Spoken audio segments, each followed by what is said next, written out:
नमस्कार दोस्तों, ज्ञान सरोवर के इस YouTube चैनल में आप सबका बहुत बहुत स्वागत है। दोस्तों, आज हम बात करेंगे जगन्नाथ पुरी जी की मूर्तियों के बारे में, जो कि कहते हैं कि बनाते वक्त वो अधूरी रह गई थी। उन मूर्तियों का अधूरा रह जाने का कारण क्या था, आज हम उसकी बात करेंगे, वो कैसे हुआ। साथियों, जगन्नाथ पुरी भारत में ही नहीं बल्कि पूरी दुनिया में, बल्कि पूरे विश्व में प्रसिद्ध है। उड़ीसा प्रांत के पुरी में स्थित श्री जगन्नाथ जी का मंदिर है, जहां श्री कृष्ण भक्तों की आस्था का केंद्र ही नहीं बल्कि वास्तुकला का भी बेजोड़ नमूना है। इसकी बनावट के कुछ राज तो आज भी राज ही हैं, जिनका भेद इंजीनियरिंग के बड़े बड़े डिग्रियां लेने वाले छात्र भी नहीं कर पाए। आज हम आपको बताने जा रहे हैं कि आखिर इस मंदिर में स्थापित भगवान जगन्नाथ जी की मूर्ति क्यों अधूरी है तथा इसके पीछे का रहस्य क्या है।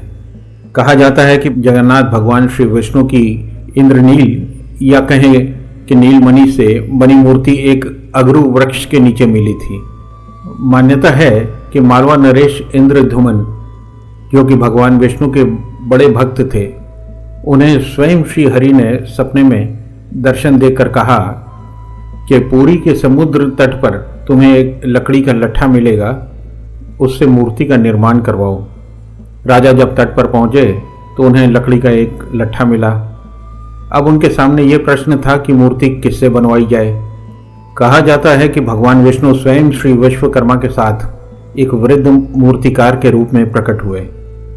उन्होंने कहा कि वे 1 महीने के अंदर मूर्तियों का निर्माण कर देंगे, लेकिन उस कारीगर के रूप में आए बूढ़े ब्राह्मण ने राजा के सामने एक शर्त रखी कि वह ये कार्य बंद कमरे में 1 रात में ही करेगा, और यदि कमरा खुला तो वह काम बीच में ही छोड़कर चला जाएगा।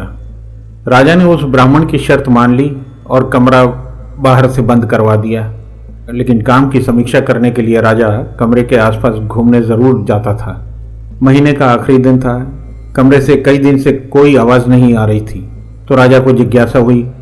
उनसे रहा न गया और अंदर झाँक कर देखने लगा, और दरवाज़ा खुलते ही वह ब्राह्मण उस अधूरी मूर्तियों को छोड़कर गायब हो गया। वास्तव में वह बूढ़ा ब्राह्मण विश्वकर्मा जी थे, जो भगवान विष्णु के आग्रह पर ये जगन्नाथ मंदिर में श्री कृष्ण, श्री बलराम और श्री सुभद्रा की मूर्तियां बनाने धरती पर आए थे। राजा को अपने कृत्य पर बड़ा पश्चाताप हुआ और वृद्ध से माफ़ी भी मांगी, लेकिन उन्होंने कहा कि यही देव की मर्जी है। तब उसी अवस्था में मूर्तियां स्थापित की गई। आज भी भगवान जगन्नाथ, बालभद्र एवं सुभद्रा की मूर्तियां उसी अवस्था में हैं।